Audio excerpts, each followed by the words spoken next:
Good evening, everybody, and welcome back to the 12th episode of Quickfire Crypto, where we keep you informed on a bi-daily basis.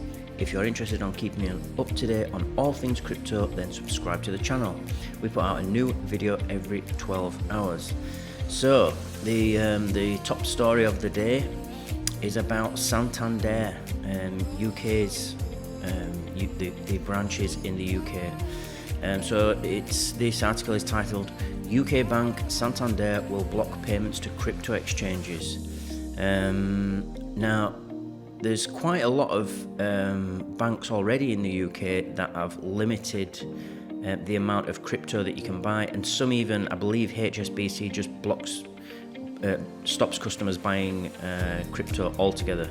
So as soon as you try and buy, I know this from personal experience, that as soon as you try and buy any crypto on any exchange using a HSBC account, it just doesn't go through. So let's jump in. UK Bank Santander is set to block real-time payments to crypto exchanges next year. According to an email to customers first reported by Reuters, the move is intended to protect consumers from scams. Santander has not said when in 2023 the change will take effect. In the short term, the bank is going to enforce a more limited set of restrictions. From November the 15th onwards, payments to cryptocurrency exchanges using mobile and online banking will be limited to £1,000 per transaction, with a total limit of £3,000 in any rolling 30-day period. The new rules will not impact the ability of customers to make withdrawals. So they're saying that this is to protect customers against scams, but surely it works in both ways. They're only stopping you from taking money out of the bank, or shall we say restricting you. The restrictions only apply for buying crypto.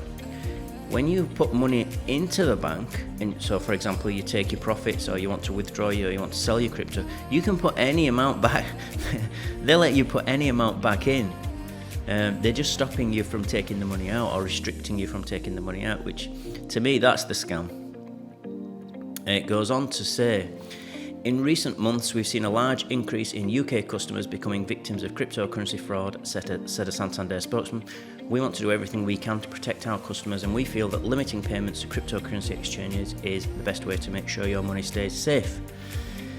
Santander will continue to block payments being sent to Binance. Binance is an exchange, for those of you that don't know, where you can buy and sell crypto and exchange crypto for other cryptocurrencies.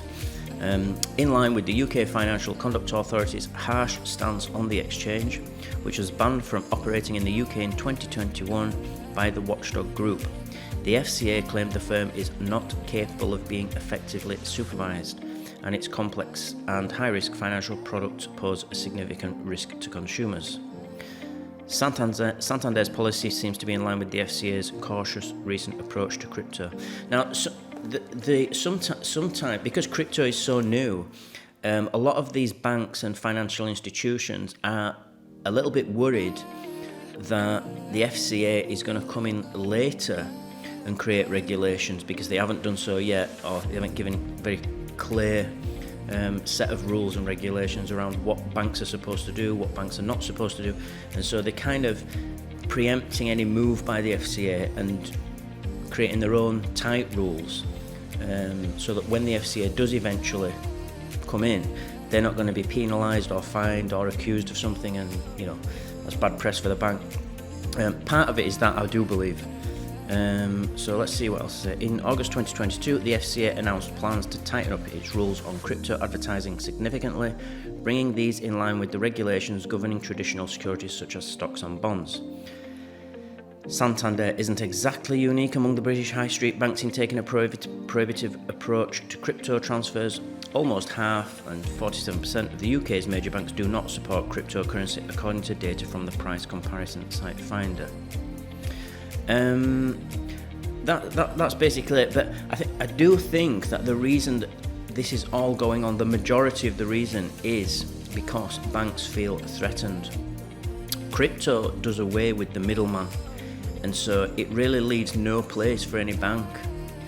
If I want to trade or do business with you, as a customer, I can if this were the case, if we were all trading crypto and we're all getting paid in Bitcoin and selling things for Bitcoin, there would be no need for any bank. It's a peer-to-peer cryptocurrency. We don't need any middleman whatsoever. We don't need any government. We don't need any private bank, no central bank, and so it's a real threat, I believe. Let's see what it finishes off by saying. The group is mainly composed of traditional high street banks such as Lloyds, Nationwide HSBC and TSB Bank, but also includes some of the newer crop of challenger banks such as Starling Bank. But not all UK banks are pulling back from crypto. Neobank Revolut, which I do recommend, they're a great bank, Revolut. I have an account with them myself, which has been operating in the UK since 2015, recently launched a card that allows users to pay in crypto for their goods and services. Revolut's Spend from Crypto feature enables users to choose crypto from over 1,000 tokens and enables users to get cash back on their purchases. They really are, Revolut are spearheading this crypto revolution. They allow you to pay on almost any exchange to buy crypto. You can withdraw your dollars, your euros, your yen, whatever local currency it is that you're using, your rupees, and you can buy and spend really hassle-free. It's really hassle-free. They even have a function where it kind of pulls, instead of sending money to an exchange, which can take 2 or 3 days before you can actually, so you send your euros, your rupees, your dollars to the exchange to buy the crypto. Sometimes that wire transfer can take 2 or 3 days, even longer in some countries. Whereas Revolut with, say, an exchange like FTX, have a special kind of pull function where you go into the FTX's, you go into your account on FTX and you can essentially pull the money from the Revolut. You authorize it through Revolut's app and it's instant. It's really great. So check those out. They are a fantastic bank and running a fantastic service. So that's what I've got for you today. Remember everybody to subscribe to the channel, join our team. We'll keep you updated on all things crypto every 12 hours. Smash that like button if you feel you've got value from this video, and I'll see you all in 12 hours.